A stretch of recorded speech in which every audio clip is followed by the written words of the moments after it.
Hey there guys, it's Metro, and we're so close to Legion I can almost smell it. But today we're going to be taking another look at an artifact for the Restoration Druid, and this one is called the Sharas'dal Scepter. Anyway, yeah, so today we're going to be making a little guide, quote unquote, on how to complete it. This one is a very compact artifact, and there's some really dominant traits in here, so we need to talk about that as well. So first thing that I'm actually going to discuss, usually I don't take the time to discuss this, but this is definitely, I don't know, maybe you guys will disagree with me. I'm sure you will, but I think this is the highest impact, like first rank artifact thing that you get, like when you immediately get the artifact, you get this. It does a good amount of healing. It's an AoE, of course, 45-second CD only too. And it increases a maximum health by 10%. So if you guys are following Resto Shaman into Legion, hopefully you know that there is now multiple ways to increase people's health by 10%. And that is a really big thing. It doesn't seem like it is, but it is a huge, huge, huge thing. Using this properly can save people's lives.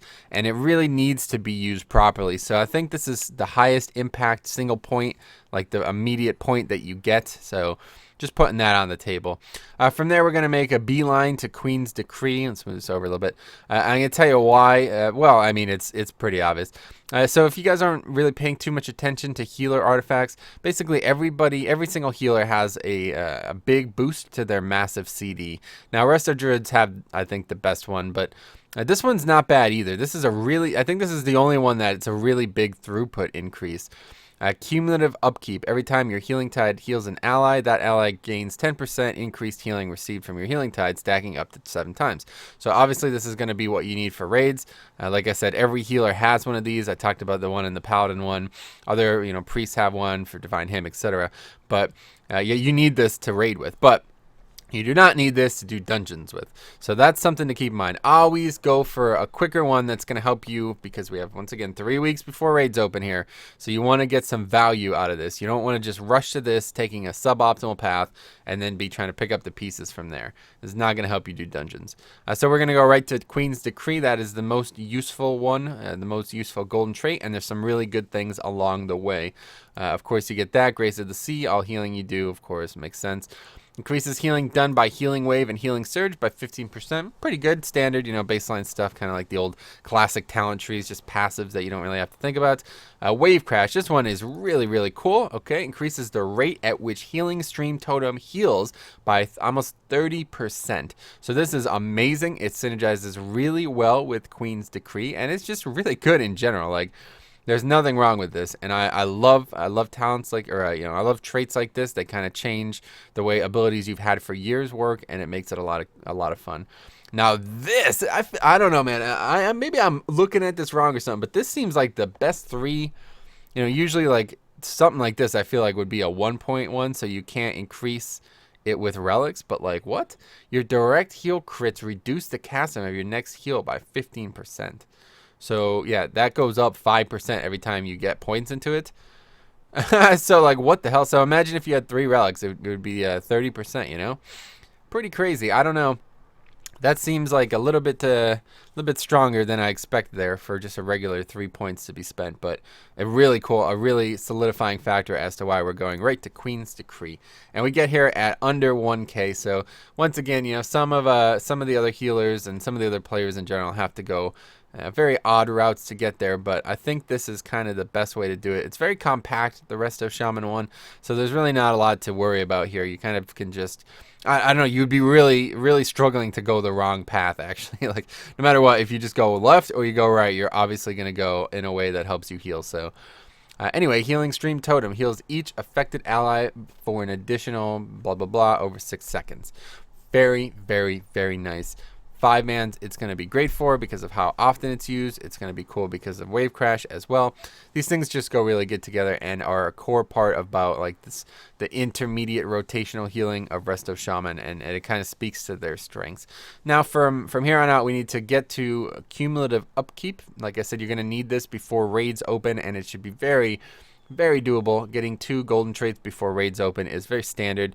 I was expecting it to be slightly difficult with 2 weeks, but now you're going to have 3 weeks, so there's absolutely no reason you can't get this.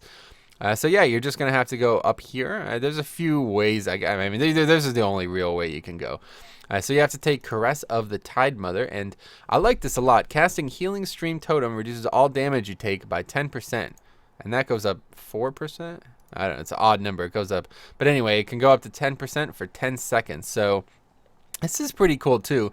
You're going to be using Healing Stream Totem a lot anyway, so I don't know exactly if there's a good way to game it, like to actually get the benefit out of the 10% thing, but just in case, you know, you need an extra CD, that's one right there. I think that's a pretty useful little thing there. And then here you get your first 1 point into anything really. Servant of the Queen reduces the cooldown of reincarnation by 10 minutes. That's not bad. And after using reincarnation, you take 80% less damage for 6 seconds. So like 10 minutes, not the end of the world. 80% reincarnation or 80% damage after using reincarnation is pretty cool too, though. I don't know. I'm sure you guys have been in this position where you die immediately after you onk. Siler used to do it all the freaking time when he was on his shaman. All the freaking time, man. Literally. And he used to onk, and he'd say desynced, like he would try to onk so fast that it made it look like the character just, and then he would die again. Anyway, yeah, I digress there. But so then we're gonna keep moving here. Increases a critical strike chance of chain heal by 10%, which is awesome, guys. It's such a cool. I love like the passives. You know, when they make certain heals like this, chain heal so much better. So I love chain heal. I think it's one of the strongest heals any healer has, and it's gonna fit very well in this expansion. And then you have your OP, like your big raid CD. So every time your Healing Tide heals an ally, that ally gains 10% increased healing received from your Healing Tide, stacking up to 7 times. So very, very useful, guys. Obviously, like I said, every healer has one of these. So you need, this is not optional. You need this for when raiding starts. If you don't have it the day it starts, you know, you can keep working on it a day or two, maybe even a week or two. But I would definitely not be trying to do progression raiding without this. So I guess, you know, that kind of brings up another topic. What do you do if you just picked this up and now you're trying to play Resto Shaman in progression? I don't know. But this is unbelievably strong, so just keep that in mind. And then that's kind of it. Everything else is, it kind of fails in comparison, you know what I mean? But this is kind of cool. Sense of urgency. This is the next point I'm definitely going to be putting in. Increases all healing you do during Bloodlust by 25%. This could have a really high potential to be awesome. I mean, game-changing, actually. 25% is a lot. But the thing about it is most people lust on pulls, you know? So, like, you don't need this on the pull. This does not help you on the pull. But this could help you a lot in 5-mans. Think about, you know, the situations where you lust in 5-mans. You can do a lot more damage now inside Bloodlust than you could in previous expansions. And since you're healing for more, it means less worry and less globals needed towards healing. So this is actually really good for 5-mans. If there was a way to get this instead of this, I would definitely take that a little bit earlier. But regardless, when you pop Lust in a 5-man, everybody's going to be doing damage, including you, and now you have a little bit more. You have, you know, 1/4 the power, or 1/4 plus the power of the healing you had previously. So it's a little bit less worry on your part. And then, yeah, you just got to get up here to Tidal Pools, which is pretty useful, and Ghost in the Mist is in your way, so you'll have to take it. Reduces all damage you take while Ghost Wolf is active by 3%, increasing by another 3% every 1 second. So this is kind of interesting. So it seems like there might be precedent to just kind of stay in Ghost Wolf form before bosses or something. I mean, it doesn't really matter, but yeah, this is an easy way to reduce damage too. So if you really need to, you can just go into Ghost Wolf form. So say maybe like a fight, I guess a good fight like this would be, man, you remember Windlord, or was it Blade Lord? I don't know, the one that like sent you back in the tornadoes. Well, going into Ghost Wolf form with Ghost in the Mist, help you reduce some of that damage on the way up there. What else? Maybe like Mythic Garage. I think there was like there was damage in those down phases, right? Where we'd be running between the things and killing and interrupting and stuff. Yeah, so that's kind of useful, I guess, but I don't know. It's just kind of like something you have to take to get past it. And then, of course, we get back into real ones here. Empowered Droplets increases healing done by Healing Rain and its critical strike chance by 6%.